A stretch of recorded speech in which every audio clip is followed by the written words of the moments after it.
We're in this wisdom series. If you're just joining us and you're like, I don't know who Brian is, I don't know what Crossroads Anywhere is, I don't even know what the Dayton Dragons are, I'm so confused right now.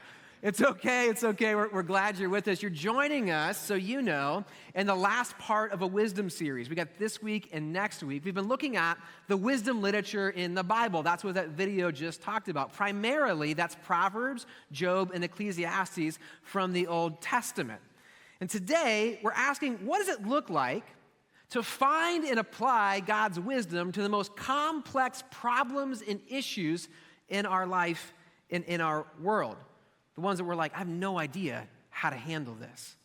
You ever have a situation like that in your life? Maybe you have one right now. I did just a few weeks ago.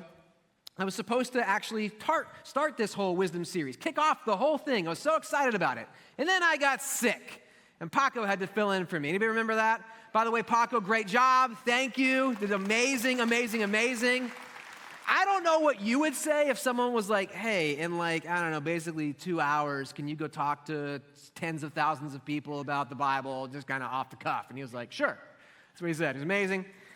Now, that week, I got sick, but you don't know what happened before it. What happened before it was this complex situation where I was like, I'm in over my head. I do not know what to do. Now, to understand, I got to back you up a little bit, all the way to the Flying Pig Marathon. My wife runs marathons. She ran the Flying Pig, and in the Flying Pig, she had hip pain, had to stop running. That's not really great. We took her to the doctor the next day, and they diagnosed her with a fractured hip. That's bad. Said she's on crutches for 6 weeks, which is really tough. If you've ever been an adult on crutches, you know this, but you basically can't carry anything. You can't take cups of water or coffee to the couch. You can't do anything, so it's just really rough.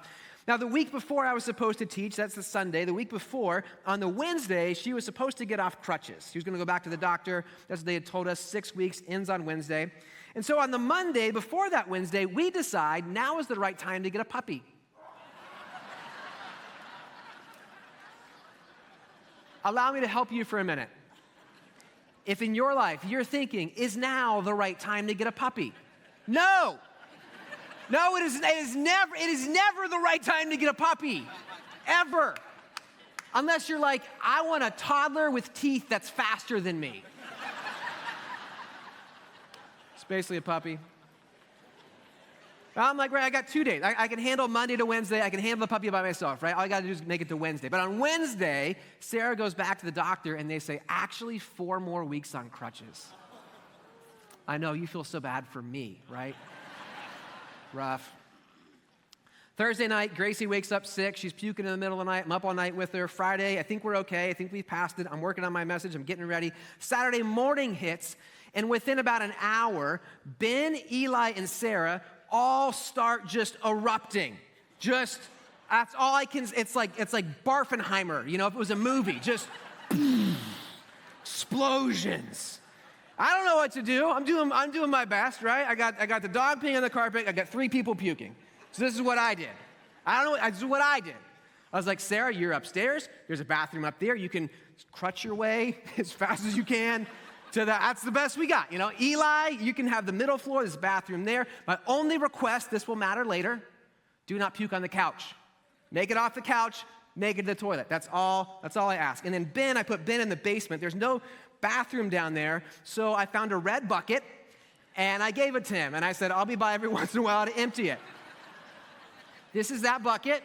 I took this picture yesterday. It's by the hose because I'm planning on cleaning it out. Someday. Now, I think I'm handling it. I think I'm managing it, right? I'm like doing the barf, and then the puppy pees on the rug, and I clean up the puppy stuff, and I'm doing all this stuff. And then about 6:30, Eli has to puke. And so he jumps off the couch, and he makes it about 1.5 steps, and then it just boom. But he doesn't stop. He just keeps running. 30 feet. A trail is just blazed. It's horrible. The dog starts trying to eat it. I'm like, no! Why did I get a puppy? So I get the paper towels. They're out. I get the bath towel. I'm just trying to clean it up, and I shot the dog, and I finally get it cleaned up about 7:30, and I stand up, and I'm like, okay, I think I made it. Oh, no. Oh, and then it happens. Just erupts.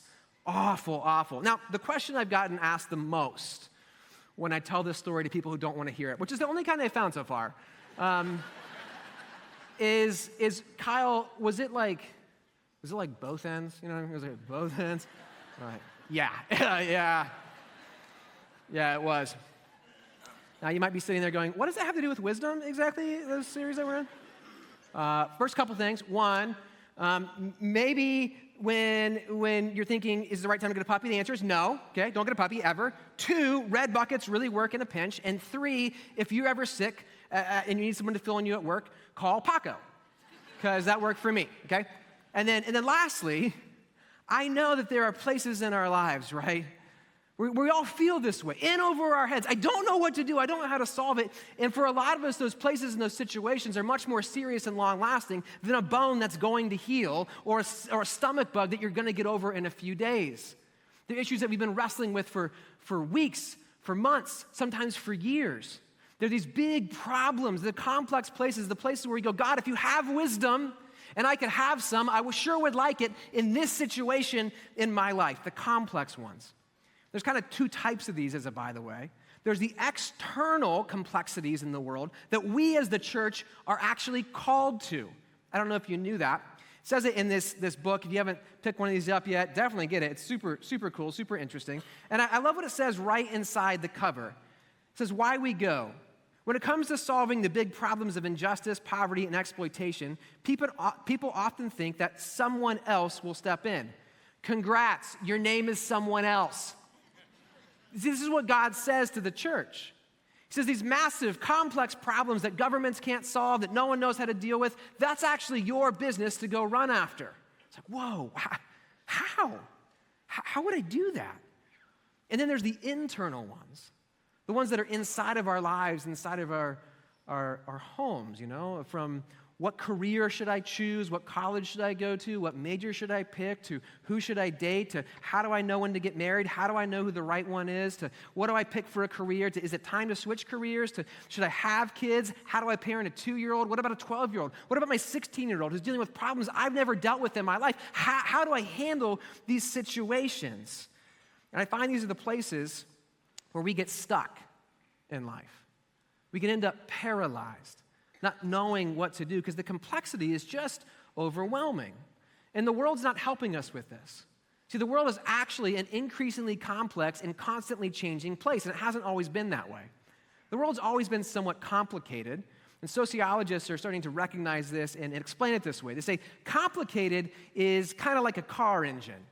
You know, there's lots of parts, but it's understandable. You could become a mechanic, and you could get how it works together. This gear turns this one, and it has this predictable kind of pattern to it. And so if there's a problem, you can diagnose the problem, and you can figure out what to do, how to solve it. But that's not the world anymore. Now the world is complex. It's so interconnected that when you pull on one thread, it pulls on 100 others. We know this. Think about the gas pump for a minute. At the gas pump, why are gas prices the price they are? Well, it's because there's a Russian dictator who's invading a country none of us could place on a map only 2 years ago. The Saudis started a golf league, and there might be a hurricane in the Gulf of Mexico next week. Maybe. We're not sure, right? There's this interconnected, complex world.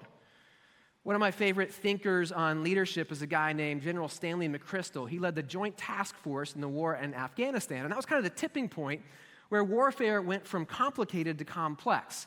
50s, 60s, 70s, 80s, it's complicated, but somewhat predictable. We get to this point, and because of technology and communication ability, all of a sudden, it's wildly unpredictable.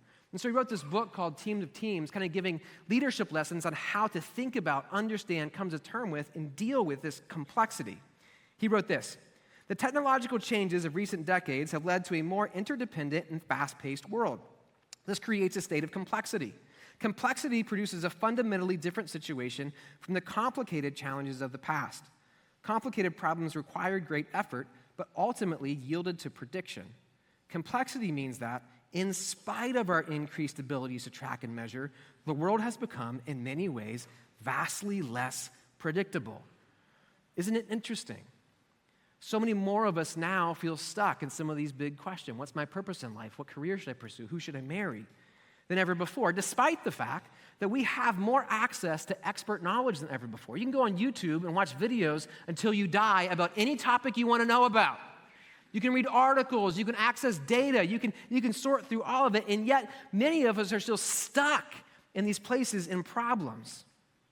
Now, in contrast to this increasingly complex and constantly changing world, the Bible presents never-changing, incredibly simple wisdom.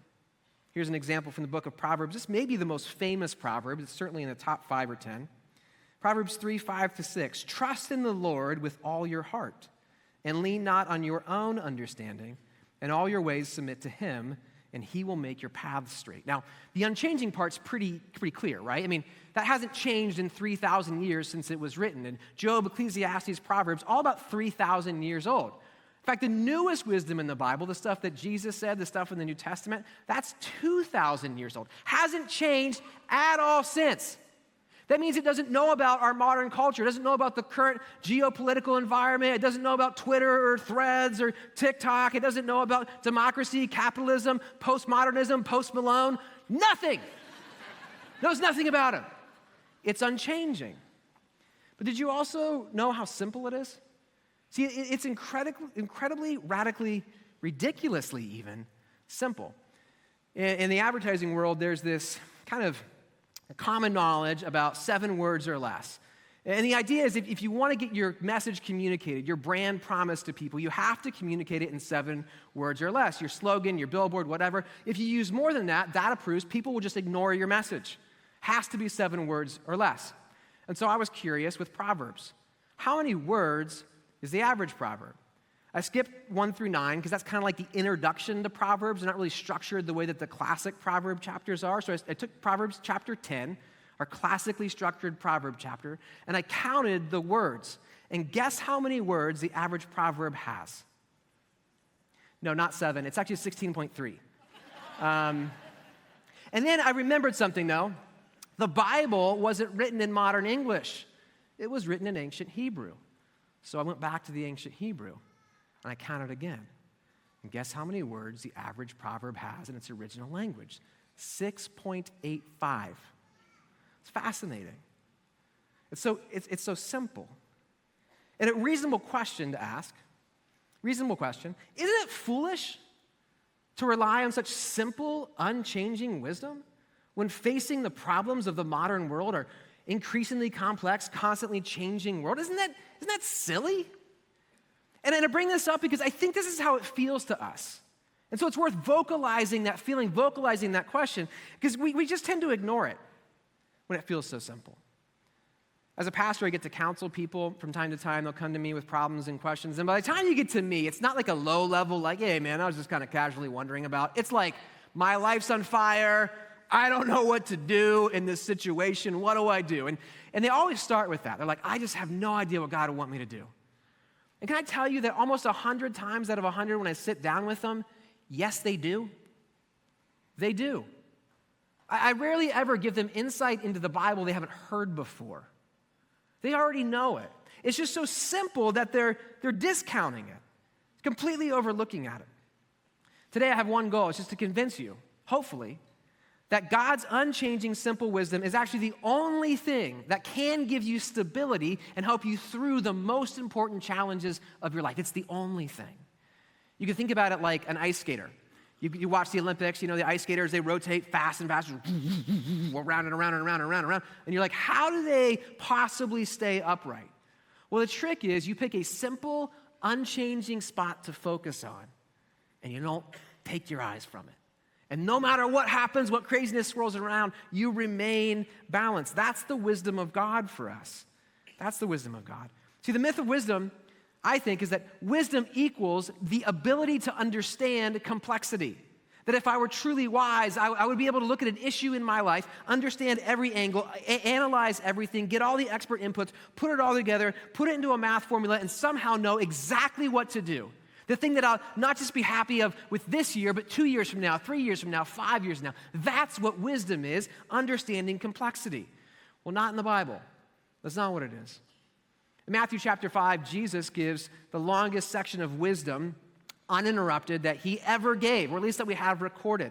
It's called the Sermon on the Mount. And sermon's a little bit misleading because it makes you think that it's kind of one themed thing, 45 minutes, an hour, I don't know how long, on one topic. That's not what it is.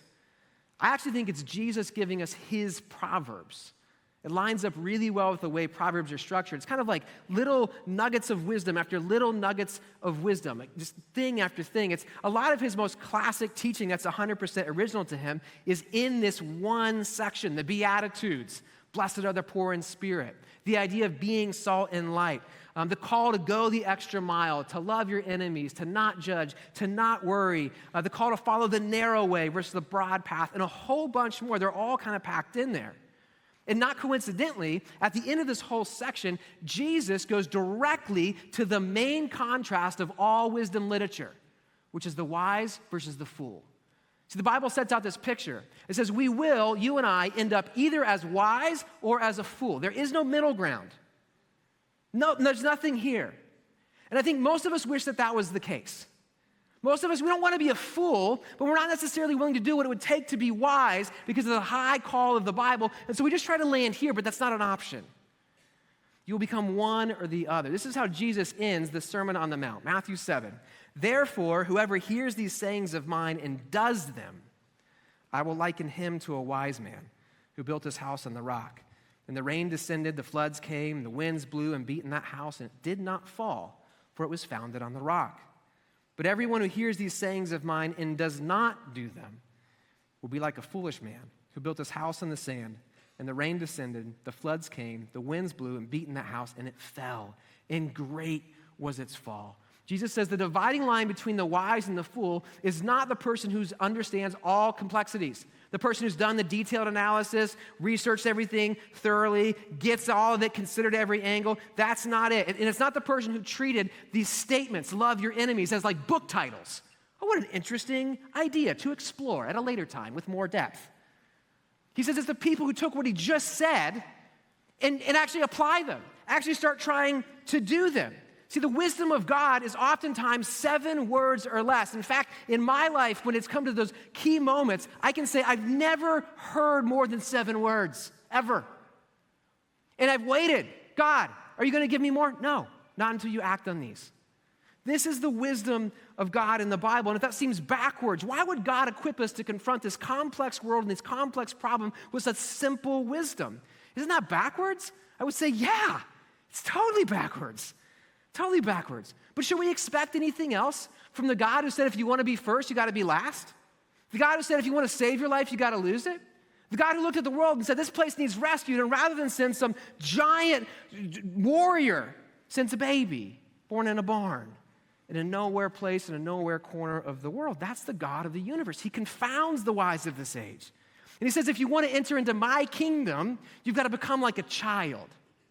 I took my kids to Kings Island recently, the amusement park up north of here, and they'd never been there before. That's my bad as a dad. I was just dragging my heels. So we finally took them there, and I made him this deal, right? I was like, hey, whatever roller coaster you want to go on, whatever ride you want to go on, I will go on it with you. For the record, I have no personal need to ride any of these things. I did that once in my life. It was great. I'm over it now, And so we go in there, and they immediately see this new ride. It's called the Soul Spinner. Have you heard of the Soul Spinner? Okay, so it's like a carousel. It goes around, only if it went 1 billion miles an hour and also vertical instead of horizontal. It's like you take a roller coaster, cut off everything but the loop, and then just do the loop again and again and again and again and again. It's like that, And they're like, that one, we want to ride that one. It's like, oh, okay. I would like some more information about it first, actually. It's brand new. How do we know it's safe? It's kind of, maybe we should just kind of, let's watch some people ride it first and see about their experience. Do they look happy? That's what I was thinking. But my kids are like, let's get in line, let's go. Let's go. So I think a lot of us are in this spot as adults where we want more information. There's this massive temptation to balk at the simple wisdom of God until we know more. But I just want to warn you about something. If you're waiting to act in your life, I don't know what that complex situation is. I don't know if it's get married or not get married. I don't know if it's switch careers or not. I don't know if it's go on the trip, don't go on the trip. I don't know what it is for you. But I'm telling you, if you're waiting for complete information before acting on the simple wisdom of God, you will never, ever get it, ever. The Bible has a promise about knowledge. It comes in 1 Corinthians 13. It says, "For we know in part, and we prophesy in part." Prophesy means our ability to look beyond this moment into the future. Our ability to see that is partial right now. For now, we see only a reflection as in a mirror. Then we shall see face to face. Now I know in part, then I shall know fully, even as I'm fully known. Paul, who wrote this, he says, look, a time is coming when you will have full knowledge. How awesome is that? It's just not going to be in this life. So don't wait for it. That's why the proverb says, trust in the Lord with all your heart and lean not on your own understanding. In all your ways submit to him. He will make your path straight. Does anything in that proverb sound like, make sure you understand every angle? Make sure you've done your homework, you know? I think that's how we treat it. We would like to know more before we move, but God kind of says, you're not going to know more until you move. This is the story of me coming to Crossroads, and this is the story, honestly, of people who I respect in their life, who've made big decisions, who've gotten through complexities and have a life that I would want, all have these common stories in their life, where they say they reach a moment where the simple wisdom of God would almost be compelling them to take a step that felt like stepping off a cliff. And the moment of decision was, will I step or not? Will I trust in the Lord with all of my heart, or will I lean backwards on my own understanding? This is the story of me coming to Crossroads years and years ago. I had a great corporate career and a great path planned for me, but I felt like God was telling me, literally, move to Cincinnati. That's it. And I was like, cool, that's the start of a conversation. Why? To do what? And as I prayed about this, as I sat on it, the sense I got from God is, I'm not going to tell you what until you go where. I gave you enough to get moving. Go. Get there, you'll figure it out.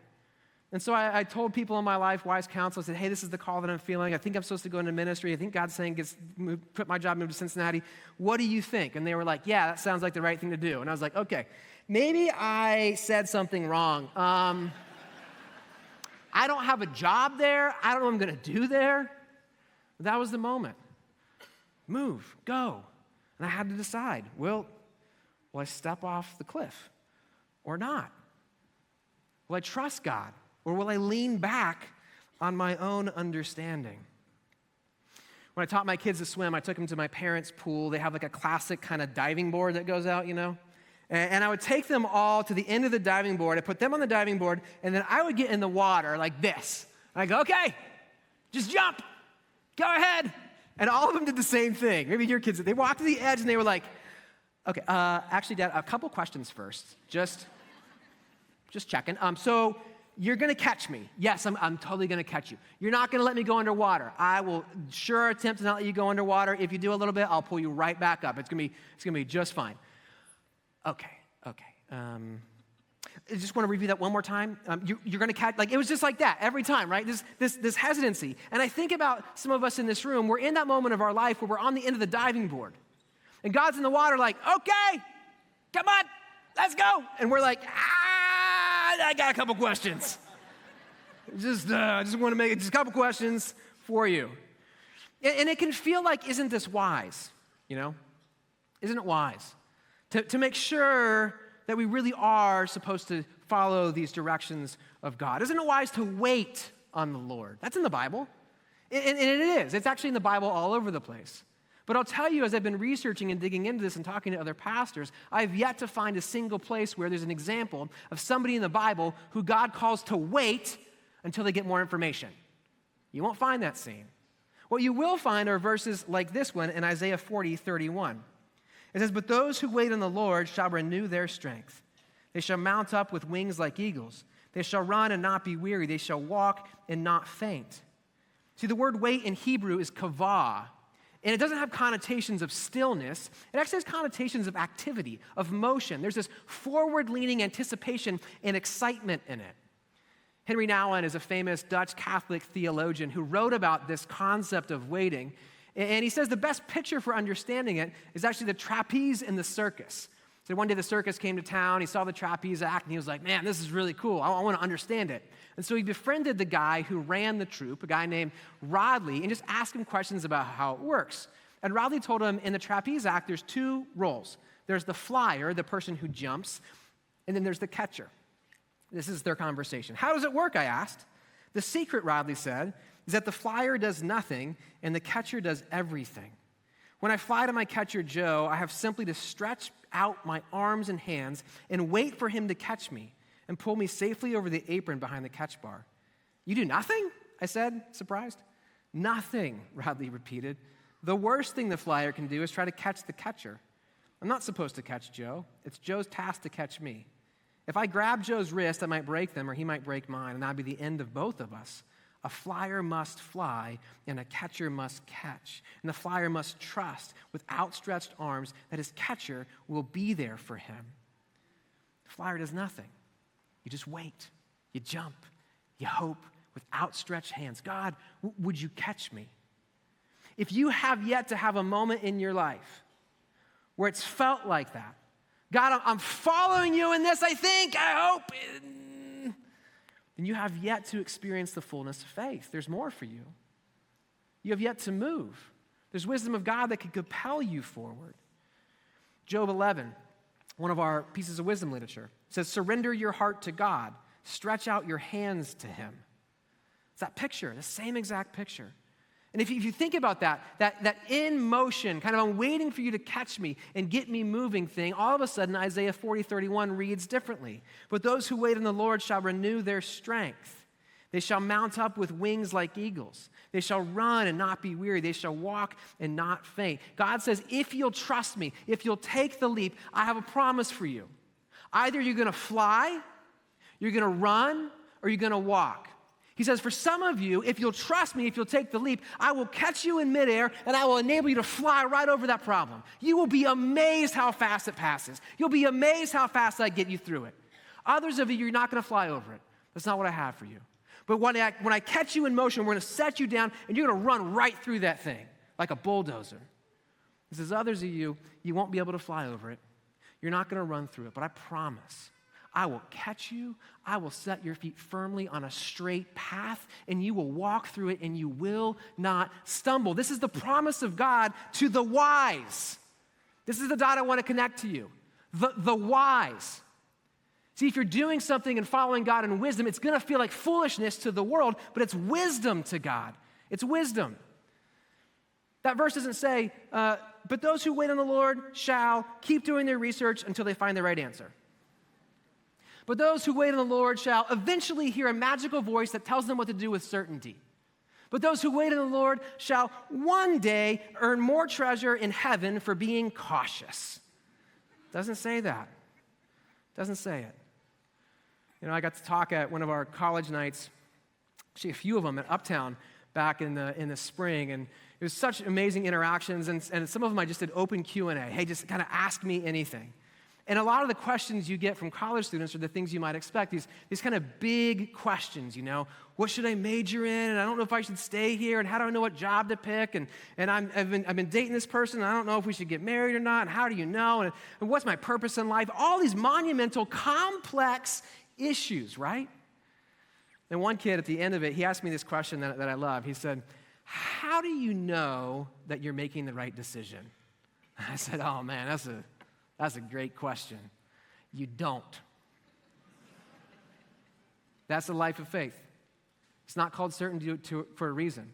See, I think that what we want is we want wisdom to be insurance against the need for faith. That's what we want. I won't need faith. I won't ever be in that vulnerable position where I trust God to catch me because I'm just going to have enough wisdom that I'm going to see it from every angle. I'll be certain of the right course of action, and then I'll move. I won't need any faith. It's not what wisdom is. And if that's how you live your life, you will never, ever follow God. And I'm just telling you, you will miss out on him. You miss out on the beauty and the wonder and the adventure of him. God's call is to go before we know everything. Go. You won't have all the information. You got to move anyway. As a church, I think that's been one of our strengths, actually. And if I'm honest, it probably is what drew me to Crossroads most in the first place. I saw a church who was acting, who was going. As a college student, I had heard about the AIDS epidemic in South Africa, which at that time was this giant humanitarian crisis, this big thing. No one really knew how to deal with it. Churches weren't doing a great job. It was scary because if you caught the disease, it could still kill you at that point. It was this massive thing. But when I read my Bible, which I started doing more seriously as a college student, I came across this one passage that was somewhat frustrating, but also convicting to me. In the passage, Jesus said, love your neighbor as yourself. It was 5 words. And then these really complex thinkers, the Pharisees, who had studied every word and interpretation and all this stuff, were like, hey, we got a question for you. Who is my neighbor? Right? And Jesus is like, your neighbor, basically, this is my interpretation, anybody you know that needs help. That's it. And so I felt this conviction of wanting to help, wanting to do something. I didn't know everything. I didn't know how to help. I didn't know what to do. But then I heard about Crossroads, who was building the largest privately funded AIDS hospice and sending 300 people on the first ever Go trip to help open it, and I went. This is a picture of me and Sarah on that first ever Go trip from years and years and years ago. Amazing. And to say this trip changed my life is an understatement. When we went on this trip, she was Sarah Lord. 5 months later, she was Sarah Ranson. That's how significant that trip was in our marriage story. I didn't know that. I couldn't plan that. If I was drawing a straight path for my life, I would have never put that in there. Would have never guessed. I just went and I followed God. That's it. That's the life of faith. And in the summer of 2021, our board asked me to go to the border, the U.S. and Mexico border, and see what's happening. Check out the border crisis, similar to that situation. See if there's anything our church could do to help. Now, I knew nothing. I had very little information to go on. This is how little. I got to the airport, I got through security, got to my gate, got out my phone, and Googled border crisis, ? You know, I'm trying to make sure no one else sees me. Yeah, I know a lot about this. I get down there, and everyone used the same word that we've been talking about today, complexity. It's so complex, it's so complex, it's so complex. And it really is, you know. When I was down there, I talked to the assistant director of the Rio Grande Valley District, which is the most heavily trafficked by far section of our border. I went on a patrol with border agents. I took a ride in the Rio Grande with armed guards, watched the cartel shuttle people across the river, talked to migrants on both sides. And it's very complex. Because you have all these parties with all these agendas meeting in this one place. And in the middle of it all, though, were the people. Like Anna, who I met in a migrant camp in Reynosa, Mexico. Anna was a pharmacist in a Central American country. And the cartel moved into her town and started to exploit her. Small at first. Hey, you need to pay us to keep you safe. And then every month they'd step it up. Pay a little bit more. Pay a little bit more. Until she was giving them everything. And the point at which she was giving them everything, they came to her and they said, you need to give us more or we will kill you and your entire family. She's like, I don't have any more. And they said, we'll be back next week. And so Anna did what you and I might do. She didn't want to leave. This was her home. She packed up and she fled north with her 7-year-old daughter in tow. By the way, the only way she could pay to get north was to sell her body. Painful, horrible, right? Devastating. And when I talked to people like Anna, I just got angry. Why isn't government doing anything? You know, they could do something. The Mexican government, these people on Mexican soil, they could do something. The U.S. government, they could send supplies across or something. I don't know. What about business? There's plenty of money in business on both sides of the river. Why can't somebody do something to help them? Or what about the Red Cross? Why aren't they here? I just got angry. And then in his wisdom, God put those 5 words back into my head. Love your neighbor as yourself. And then 6 more words. It's your job, not theirs. That's it. That's it. And so our team who went to investigate, we came back with this conviction. Not the knowledge on what to do. Not all of the information gathered, not even close to it, but a conviction that what it would mean to follow God would be to step into this problem and see if we can help. And so for the past couple of years, that's what we've been doing. Just looking. How can we help? Could we do this? Could we do that? And I'm so pleased to tell you that we've relooked at some of our work in those Central American countries where people flee from. We've determined that what those folks really want, this is what they'll tell you in those migrant camps, is they don't want to leave home. Just like you don't want to leave your home. They want to stay. And so we said, man, the thing we could start with is how do we make home a place they never have to leave? How can we invest where they are? And so we've been looking at that with Nicaragua, work we've had going for a while. And I'm so pleased to announce to you that we're adding a new country, Guatemala. Check this out.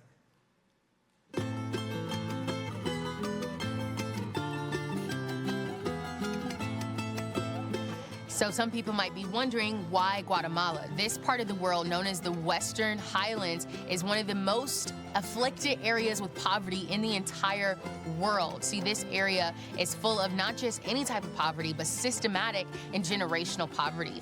And one of the things that combats that type of poverty is education.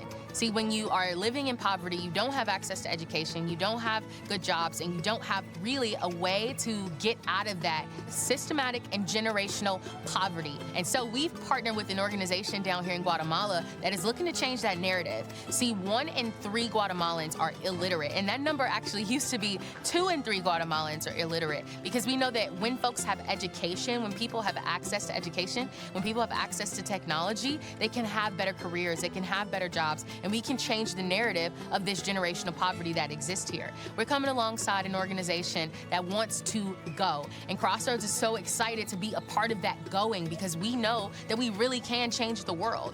And so our partner down here is doing things like handing out books. Students are going to school on scholarship and learning more and more each day, and they're getting more and more access. And they're taking that access, and not only they're giving it to their families, but they're raising families with this newfound intelligence, with this newfound education, and it's changing Guatemala. And we cannot believe that we get to be a part of it. And I'll tell you what, some of the work that we've been doing, it's not been easy. It's been hard. It's been a little bit intense, and maybe if you come here, you'll see how intense some of the situations are, but it is powerful. It's powerful to see what folks can do when they come together. It's powerful to see what people can do when they have access, and it's powerful to see what we can do when we come alongside someone who's already doing something great. And we're gonna do it great too, because we believe God has empowered us to change the world. Mi nombre es Jocelyn y estoy estudiando para ser contadora. Mi nombre es Ana. Gracias al programa de beca puedo convertirme en una gran enfermera. Cuando crezca quiero ser doctora. De grandes sueños ser un músico profesional. Puedo ser programadora. Sueño con ser odontóloga profesional. Sueño con convertirme en contadora. Yo quiero ser una odontóloga profesional, graduarme de la universidad. Quiero ser de grande maestra para que puedas enseñarles a los docentes de lo que me enseñan a mí.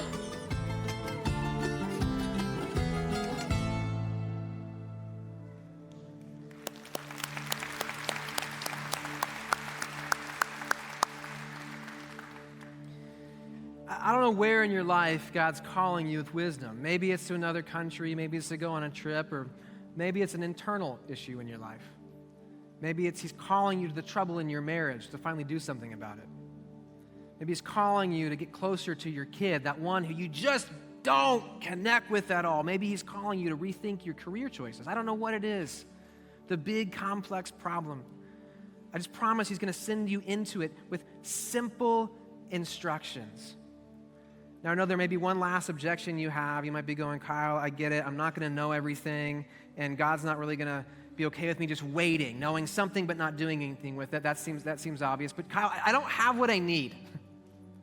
I don't have what I need to repair my marriage. I don't have what I need to help my 16-year-old with the problem. I just don't understand. I don't have what I need. I can't do it. What do you say to that? Well, I'll tell you what Jesus said. In Luke 10, He sent out 70 disciples. The first time He sent a big group of people to go tackle the problems in the world. Here were His instructions. Luke 10:3, go your way. Behold, I send you out as lambs among wolves. Carry neither money bag, knapsack, nor sandals. Greet no one on the road. Jesus says, hey, I'm sending you out into danger. If you sense that part, if fear is going, whoa, that looks dangerous, you're right. In fact, it's lambs among wolves. It's worse than you thought. Therefore, don't take any money. Don't take a backpack full of supplies. Don't take any shoes. And this isn't Ohio, Kentucky dirt, by the way. You know, soft, rich soil, grass between your toes. This is Israel. Snakes, scorpions, rocks like razor blades. Don't wear shoes. Just get going. Why in the world would He do that? It's because He's trying to train them to get used to never having what they need, ever. when they follow him.